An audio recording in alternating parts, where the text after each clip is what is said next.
Če pogledamo naprej, naj bi Združene države grozile, da bodo preklicale vize palestinskim delegacijam pri Združenih narodih, razen če palestinski veleposlanik Riyad Mansour ne umakne svoje kandidature za podpredsednika Generalne skupščine ZN.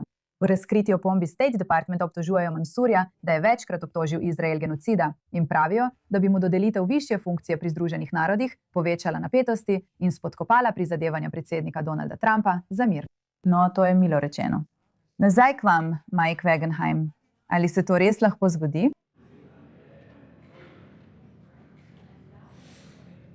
Mislim, da se na koncu to ne bo zgodilo, ali. Zdi se, da vsaj potekajo pogovori o tem, kako to zaobiti. Mimogrede, nekaj, o čemer ne govori veliko ljudi, ko gre za morebitno preklicanje vize Riyada Mansourja.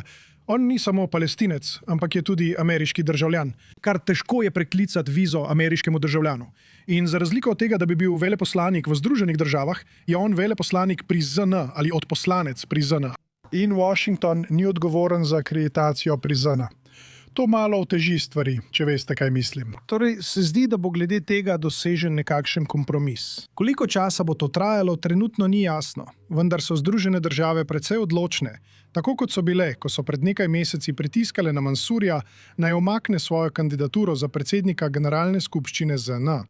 Pravijo, da kot podpredsednik lahko dobiš naloge, da predseduješ zasedanjem Generalne skupščine. V bistvu to ni povsem isto, ampak v bistvu boš pogosto imel pooblastilo, da predseduješ tem srečanjem. Nočijo, da bi se to spremenilo v nenehen boj, da bi pozornost odvrnili od palestinskih pritožb, ki jih Mansour pogosto izpostavlja v ospredje tukaj v OZN. Tako da je pritisk tukaj spet prisoten, končne rešitve še niso dosegli, pričakujemo pa, da se bo kmalu nekaj zgodilo. Pred približno pol ure smo stopili v stik z izraelsko misijo pri OZN.